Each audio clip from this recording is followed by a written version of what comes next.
hope you guys understand my takes on the macro that have been outstanding. I called the top on the DXY, I called the top on oil. I told you guys that rates had peaked. I told you guys why Musk had bought Twitter. I told you guys that there wasn't going to be a recession on housing in Australia. I was the guy who called the death of the red pill. Like, I was the first that said that the field was fraudulent, that it was a pyramid scheme. I told you that there would be a soft recession in Europe specifically, and there is. Obviously, like, a lot of people around here have less money. The energy prices are still high. Rents are fucking crazy.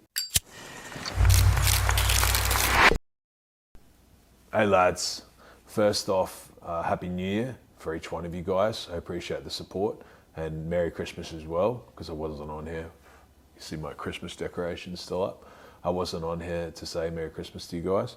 So what today's about, I'm going to talk about my group, which has already gone live now. So we've got 127 signups now, which is good. You know, it's been only up for less than a week. The group itself went live 2 days ago.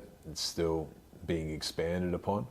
But what I'm going to do is, it's still predominantly going to be a crypto group, but it's going to have me doing weekly members videos, and it's going to have me doing monthly like webinars where I can sit down and talk to the guys. I'll be able to see the members and things like that. So I look forward to being able to do that. You know, I like that the quality of the guys that are in there seem very good. Some of them I already know. Some of them, I believe, already at a high level in crypto themselves. So the fact that they put their trust behind me to learn my take or get my input on the markets, it means a lot. You know, I think the quality of the group is high, and it's been a good sign up, good turnout so far. So that's a good thing.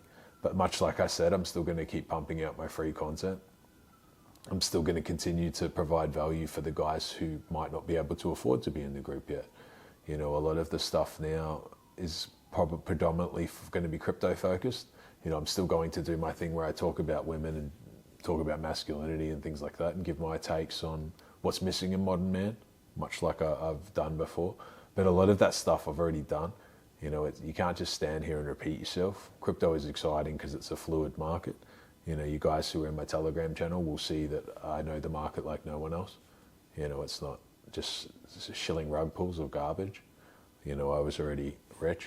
When I started my course itself, or I started the group, I put $1 million in the wallet before anyone had ever even sent me a penny, because I already am wealthy. You know, that shit doesn't worry me. I was already rich before I started a group or sold anything online. I already had the Lambo, I already had the beautiful house, beautiful setup. I got 100K in front of me. So I'm already rich, you know, rich by anyone's measure, wealthy. So yes, I'm giving my take on the market. You guys can scroll back and see my predictions and things like that that I've made on YouTube, you know, for free. And they're very accurate. You know, if you listen to the Telegram, you'll see again that they're much more accurate in there, because it's easier to talk about crypto and things like that. And the market's getting very exciting with the ETF for Bitcoin. And I've told guys how this run will be different, this bull run. It'll be very institutional. It will be run with compliance focus. It will be an ETF run focused. So it'll be the changing of the guard from the OG crypto guys, the cartoon avatars, to the suits. Like, eventually over time, if it's not this cycle, it will be early next cycle. The suits will have their hand heavily into this market. Whether they keep the cartoon avatar characters around or not, maybe the entities will pay them to shill or be on their side. But if they can't pay them to control what they say, they'll be removed. They'll be gone. You know, you can't be a free speaker and things like that in that sort of a sector and have a massive audience without having sold out. The crypto market will be no different. You'll see crypto Twitter accounts and things like that that are funded by like large entities and things like that. It won't just be them shilling their own rug pulls. They'll actually be shilling certain platforms and things like that. They won't be able to have the free moments to speak like they can now. Their freedom of speech will be limited, like it is with all other influencers who have taken money, which is everyone who speaks, things like that. So where that leaves this channel, I think that you guys hope that a lot of you are in the Telegram announcement channel. If you guys like money, I've made $3 million in the last 4 months, you know, and that's just off my own calls in the crypto market. You know, I've made a lot of money on these runs. I was a lot of Moon River, and it's gone, 6 or 7x since I bought it, or maybe more, closer to 10x. I bought Toshi. It's up. I sold it at like a 7 or an 8x. You know, a lot of the other projects, again, that I've made money, it's unrealized gains. I have a lot of crypto. But again, I hope you guys understand my takes on the macro that have been outstanding. I told you guys that rates had peaked. I told you guys that why Musk had bought Twitter. I told you guys that there wasn't going to be a recession on housing in Australia. I told you guys that the markets on housing weren't going to crash. I have a lot of housing in Australia. I know that market like the back of my hand. So I told you guys a lot of the things that were different than the others. You know, I told you that there would be a soft recession in Europe specifically, and there is, obviously, like a lot of people around here have less money. The energy prices are still high. Rents are fucking crazy for the average Joe on the street. You know, rents in Warsaw are very high. You know, the rents have multiplied. You talk about like a 10 or a 20% increase. In my building, rents are up 3x where they were 2 years ago, where they were during the bug, or 2-3 years ago, where they were during the bug. So that's a big rise. You know, that's a big climb. That hurts a lot of people. I'm in the nicest building in the city, yes, but on the ground, the rents are still up like 100 or 200% in the last few years, and wage growth is slow.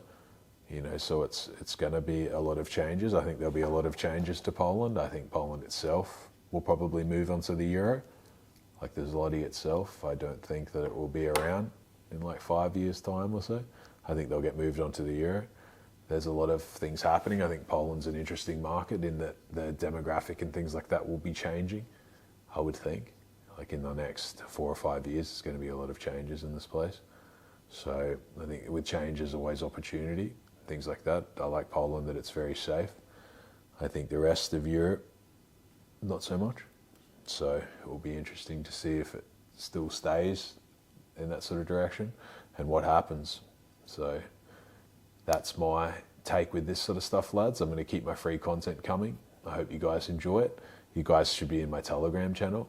I post about crypto, I post about making money, I post my ideas and sort of almost like memoirs throughout the day, concepts and things like that. I post around training, gym, women, I post things.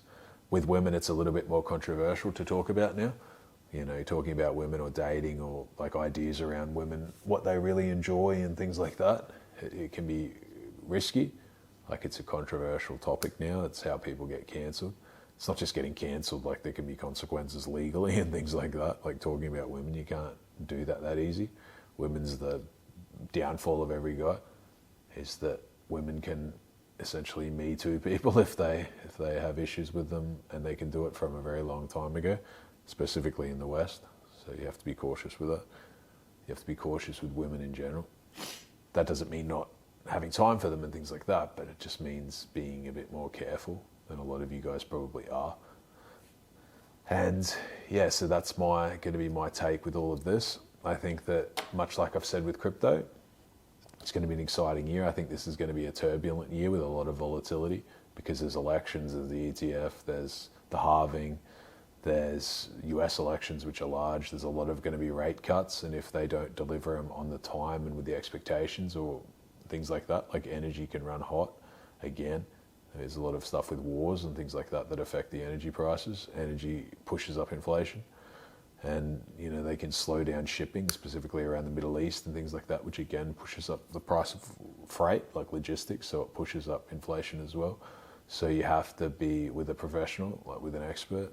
My group, I am an expert. You know, I called the top on the DXY, I called the top on oil, called the gold run. I said that gold would go to 3K an ounce in the next, I still believe it, probably like the next 12 to 18 months. And I know for other markets, like that's pretty lame. You know, like the concept of like a 40 or 50% rise in gold, they're like, this sucks. And if it's in 18 months or 2 years even, but it's still good for gold. It's good. It's not meant to be. It's not meant to be a highly speculative asset. Although there is still some speculation there, because of course the speculation would be that the US dollar or something would collapse, and people would move to gold. So there's definitely still some froth in gold. And especially when you have the talking heads like Schiff run around and tell everyone that the world's ending, of course it pushes froth into the metals markets. It's just not as much, not as much by a long shot. So, but they're still great assets. I'm still very, very bullish on them for the long term. Gold and silver, obviously you can't really print more of it. Asteroid mining is inevitable, but that could be 50 years down the pipe.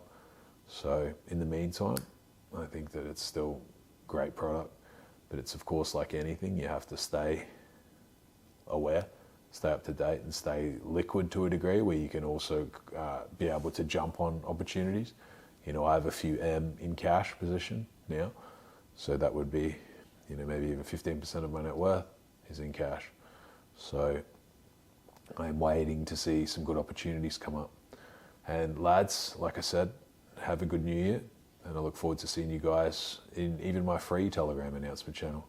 I post mostly on there.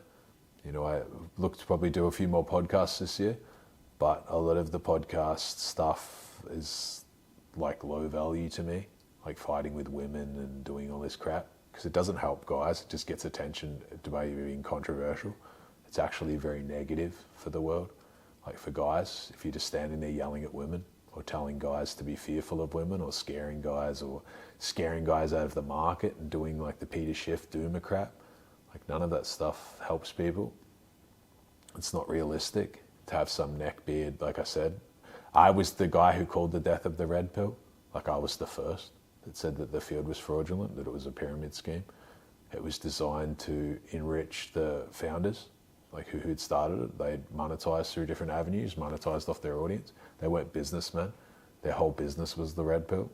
They weren't actually like doing anything productive before that, most of them. And they sold books and crap and things like that. And like, it's all depends on who you are. Like if you're Rolo, that fucking neckbeard, like your view of women is going to be very different to how my view of women are, because I've done the work. Like I have an impeccable frame around women. I don't deal with low value trash. I don't very rarely get shit tested and things like that, because I am that guy. I'm not running around talking about tricks and PUA garbage and all that sort of crap. The best ROI is just being who you say you are, like actually being that guy. So then you don't have to laugh. You don't have to fall apart and think, try and fuck around with little tricks. You don't have to sit and look at your phone for 3 hours and be like, oh, should I text her back? I'm just waiting, man. I'm just going to wait for this time frame to text her back. You just actually are fucking busy, or you have an abundance of women around you, so it doesn't matter. Like you're not sitting there panicking and things like that. Like I have an abundance of money. I don't sit here and fucking stress about money. Like I have shit tons of it, and I don't care. My Lamborghini's downstairs. I don't think that I have to drive it every second or it's going to go away. I know that it will be there tomorrow, the week after, the month after. I'll buy another one, buy something else. I don't panic and check my bank account every 10 minutes because I know there's still millions of dollars in there. It's not something that I worry about. So that's my take with all of that stuff. A lot of it is very low value. A lot of the difference between a streamer and things like that, like a lot of those guys are just performing monkeys in a circus. That's their business, like standing on the pedestal, saying anything to keep people following them and keep people watching them. A lot of guys will cry about girls on OnlyFans and like girls being hoes, and then do live streams with OnlyFans girls. Like you're sending your followers to follow their shit. Like that girl is only putting up with your talking to her like shit because she's gaining a lot of money because people are viewing her.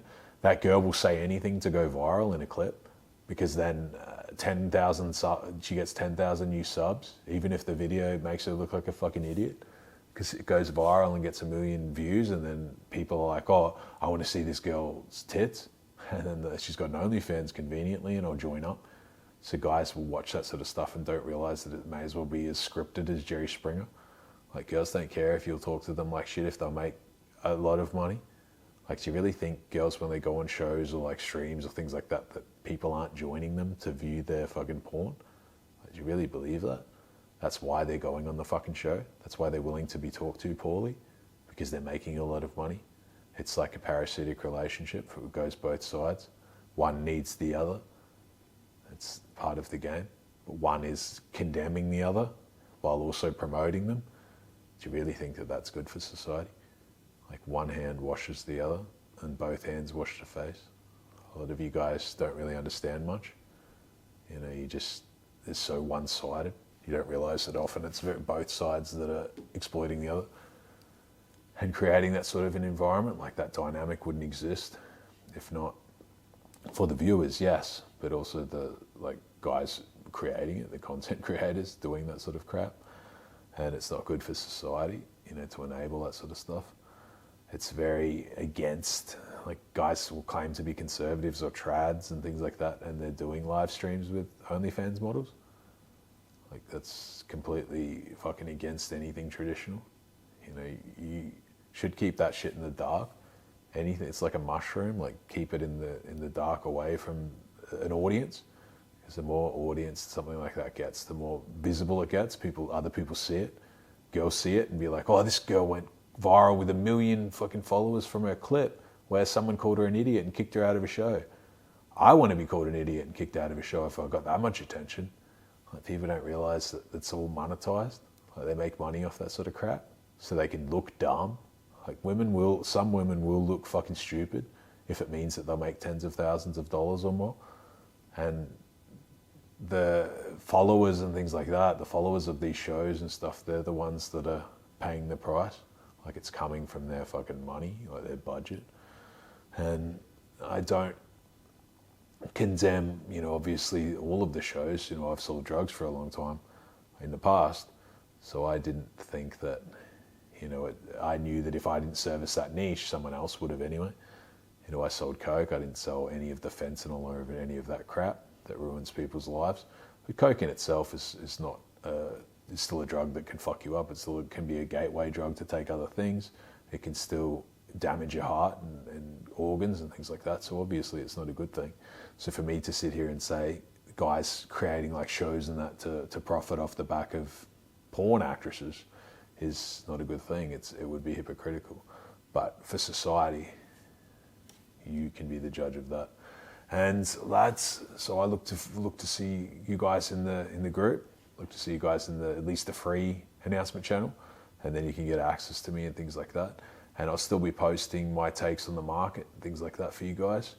But I'm not going to be doing a lot of this, like, you know, red pill, sort of like even breakdowns or those sort of concepts or things like that, because a lot of that stuff is low value. You know, there's one thing to actually deliver like value, like have substance. Like, if you join my group, you'll see that the guys have substance there. Like, their guys have value. They're not just fucking retards, like standing there hating people. Like, it's not, I'm not creating a battle drum for incels. You know, like, I'm not catering to your like hatred of a certain cause. Some guys just profit off men's hatred of women. And the worst thing about these guys that say they hate women, like I said over a year ago, they don't actually hate them. That's the craziest thing. They're just shit with them, and their life is shit. Like, it's not, they don't live an attractive life. Because I've dealt with many of these guys, and even as a guy, to talk to them is fucking difficult.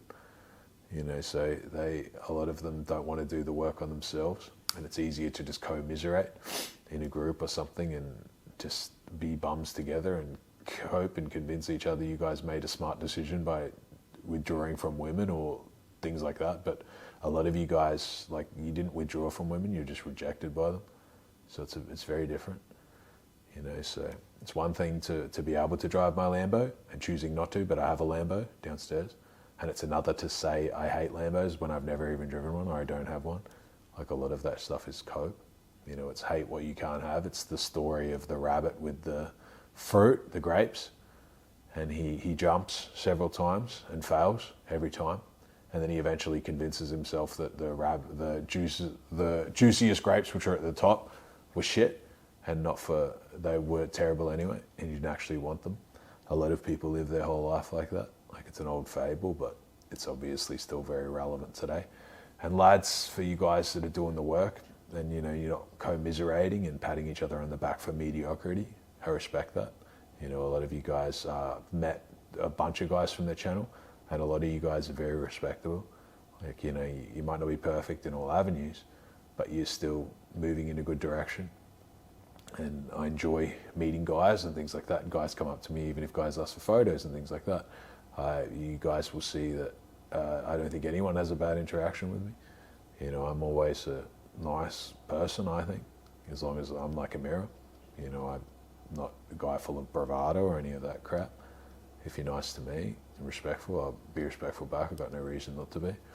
So, lads, I look forward to seeing you guys in the new year, and let's get some money. Let's get it done.